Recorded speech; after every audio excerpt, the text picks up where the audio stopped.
여러분 안녕하십니까? 이제 새로운 달 6월이 시작되었습니다. 오늘은 6월 2일 월요일 말씀의 실제 죄에 의해 지배당하지 않습니다. 함께 보겠습니다. 성경 말씀은 로마서 6장 12절과 13절입니다.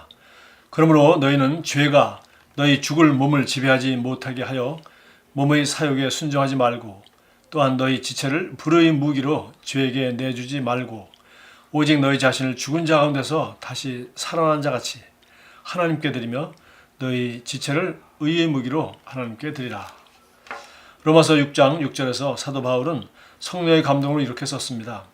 우리가 알거니와 우리 옛사람이 예수와 함께 십자가에 못 박힌 것은 죄의 몸이 죽어 다시는 우리가 죄에게 종노릇하지 아니하려 함이니. 확대 번역본으로 읽으면 의미가 더 분명해집니다. 우리는 우리의 옛사람, 즉 새롭게 되지 않은 자아가 그분과 함께 십자가에 못 박힌 것을 안다. 이는 우리의 죄의 도구인 몸이 악한 데에는 효과가 없고 활성화되지 않도록 함이며 우리가 더 이상 죄의 노예가 되지 않게 하려 함이라. 우리는 우리의 옛사람, 예전의 죄의 본성이 그리스도와 함께 십자가에 못 박혀서 더 이상 우리 몸이 우리로 하여금 악한 일을 하게 하는 권능을 잃어버렸다는 것을 확실히 알아야 합니다. 이는 우리의 영에는 의로 우리 몸을 지배할 능력이 있다는 뜻입니다. 자, 오늘 본문 말씀에서도 죄가 너희 몸을 지배하지 못하게 하라. 우리가 할 수 있으니까 하라고 그랬겠죠. 그래서 우리 거듭나기 이전에는 그게 불가능한 건 아니지만 잘 안 됩니다. 어렵죠. 왜 그렇습니까? 그래서 우리가 작심삼일이라는 말도 하고 안 하려고 했는데 또 했다고 하기도 하고 뭐 담배를 못 끊겠다는 둥, 뭐 술을 못 끊겠다는 둥, 여러 가지 중독이나 아니면 자기 연약한 점, 육신적으로 약한 거, 또 화를 안 내려는 냈다는 둥, 그다음에 자꾸 짜증이 난다는 둥, 이렇게 해서 전부 다 그 육신이 자기 의지와 관계없이 그렇게 육신의 그 사욕이, 정욕이 혹은 뭐 자기가 하고 싶은 것을 이렇게 자기 의지와 관계없이 또 자기가 하려고 하는데 잘 안 되는 이러한 상황. 그러니까 다시 말해서 육신이 정말 몸을 주장하는 이런 상태를 말하는 것이죠. 이런 경험을 우리가 너무나도 많이 있습니다. 그런데 예수를 믿고 우리가 새 사람이 되면 이 옛사람, 즉 몸의 사욕을 따라 순종하는 그 옛사람은 그리스도와 함께 십자가에 못 박혀 죽었고 이제 하나님께서 새 사람이 되도록 하셨기 때문에 이 새 사람은 우리의 영을 말하는, 거듭난 영을 말하는 것으로서 이 영에는 하나님의 생명이 주어지고 하나님의 영이신 성령을 받음으로 말미암아 하나님의 생명과 하나님의 성령이 우리로 하여금 우리 몸의 사욕을 순종하지 않고 몸을 다스리며 우리 육신의 정욕을 다스릴 수 있는 그러한 능력을 우리에게 부여하고 있다는 것입니다.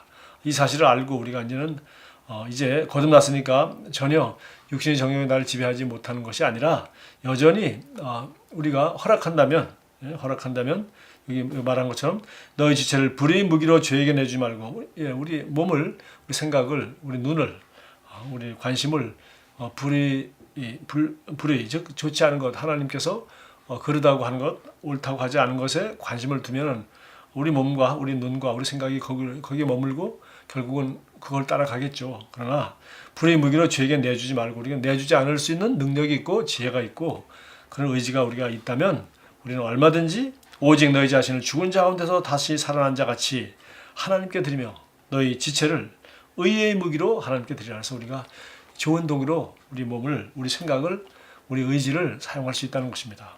우리가 늘 쉽게 하는 비유지만 여러분, 의사가 쓰는 칼이 얼마나 날카롭습니까? 그래서 사람의 배를 가르고 장기를 수술하기도 하고 뭐 여러 가지 합니다.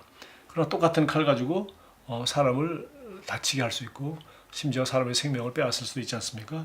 이와 같이 우리 몸이라는 것은 우리가 이 땅에 사는 동안에 정말 이 몸 안에 살고 있지 않습니까? 그리고 우리는 이 몸이 기능을 다하면 이 땅에 더 이상 살 수 없는 것입니다. 그래서 우리 몸이라는 것은 바로 불의의 무기로 내주지 말고 의의 무기로, 즉 하나님이 아름답고 기뻐한 뜻을 위하여 우리가 우리 몸을 사용할 수 있다. 그럼 우리 몸은 누가 지배합니까? 결국은 바로 우리 거듭난 영이 하나님의 말씀을 따라 정말 우리 생각이 죄가 우리 몸을 지배하지, 우리 생각을 지배하지 못하게 하고 의가 하나님의 말씀이, 하나님의 사랑이, 성령이 우리를 지배하게 할 때 우리는 당연히 우리 몸을 의의 무기로 하나님께 드릴 수 있다는 것입니다.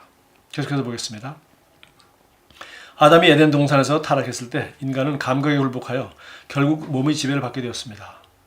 그렇기 때문에 자연인은 육신적인 인간이라 불리며 육체의 욕망과 쾌락의 지배를 받습니다. 사실 창세기에 이미 나와 있죠. 하나님이 먹지 말라고 한 동산 중앙의 실과를 볼 때 그들은 보암직도 하고 먹음직도 하다 이렇게 했어요. 참 눈에도 보기 좋고 먹음직스럽고, 그러나 물론 보기 좋은 것 하나님이 그렇게 아름답게 만드셨고 먹음직스러운 것 그렇게 만드셨습니다. 그러나 먹지 말라고 했으면 그것은 먹지 마는 것이죠. 그런데 그들은 그 육신의 정욕, 즉 눈을 보고 먹고 싶고 하는 걸 따라서 먹지 말라고 하는 하나님의 말씀을 거역하는 것을 우리는 잘 알고 있습니다. 자연인이 특정의 방식으로 느끼고 그에 따라 말하고 행동할 경우 그의 삶은 감각이 말하는 바에 기초합니다. 예를 들어 몸에서 열을 느끼면 그는 열이 있네 라고 말할 것입니다. 성경은 감각이 말한 대로 사는 사람들은 하나님을 기쁘시게 할 수 없다고 말씀합니다. 그러나 하나님의 자녀인 우리는 성령을 따라 삽니다. 우리는 죄와 사단보다 우월하기에 육체의 지시에 지배받지 않습니다. 로마서 6장 11절은 말씀합니다. 이와 같이 너희도 너희 자신을 죄에 대하여는 죽은 자요 그리스도 예수 안에서 하나님께 대하여는 살아있는 자로 여길지어다. 이 의미는 당신의 자신을 죄가 없다고 여겨야 한다는 뜻입니다. 죽으신 분께서 죄로부터 자유롭게 되셨기 때문입니다. 이는 죽은 자가 죄에서 벗어나 의롭다 하심을 얻었습니다.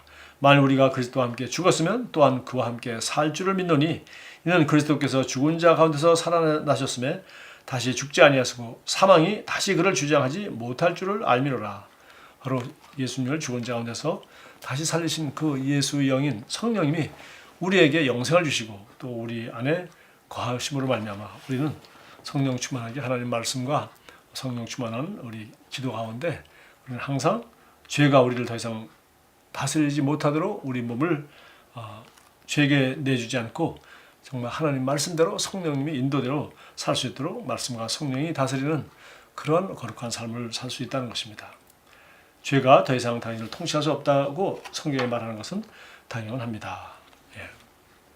오늘 하루도 여러분이 이 말씀 너무나 중요한 말씀인데 이 말씀대로 복된 하루가 되기 바라고요. 이것을 또 너무 중요한 말씀이기 때문에 로마서 12장 2절에서도 바울이 전체로 이렇게 말씀했어요. 사실 그리스도인의 삶은 사실 이 말 한마디에 다 들어있는 것이죠. 너희는 이 세대를 본받지 말고 오직 마음을 새롭게 함으로 변화를 받아 하나님이 선하시고 기뻐하시고 온전한 뜻이 무엇인지 분별하도록 하라. 그래서 너희 몸을 하나님이 기뻐 받으시는 의의 도구로 드리라. 하나님의 뜻과 하나님의 사랑과 하나님이 원하시는 나를 통해서 하고자 하는 그 아름다운 일을 하는데 도구로 우리 몸을 드릴 수 있도록 우리 생각을 바꾸는 것입니다. 마음을 바꾸고 변화를 받는 인격으로 또 그렇게 기능할 때 우리는 아름다운 삶을 살게 될 것입니다. 고백하겠습니다. 사랑하는 아버지, 제게 의의 본성을 주셔서 제가 승리하는 삶을 살고 사단과 죄와 육체를 지배할 수 있게 하시니 감사드립니다. 아버지께서 제게 주신 삶, 곧 오직 아버지의 말씀과 아버지의 성령과 아버지의 완벽한 계획을 성취한 일에만 양보된 삶을 주셔서 감사합니다. 예수님의 이름으로 기도합니다. 아멘. 좋은 하루 보내십시오. 감사합니다.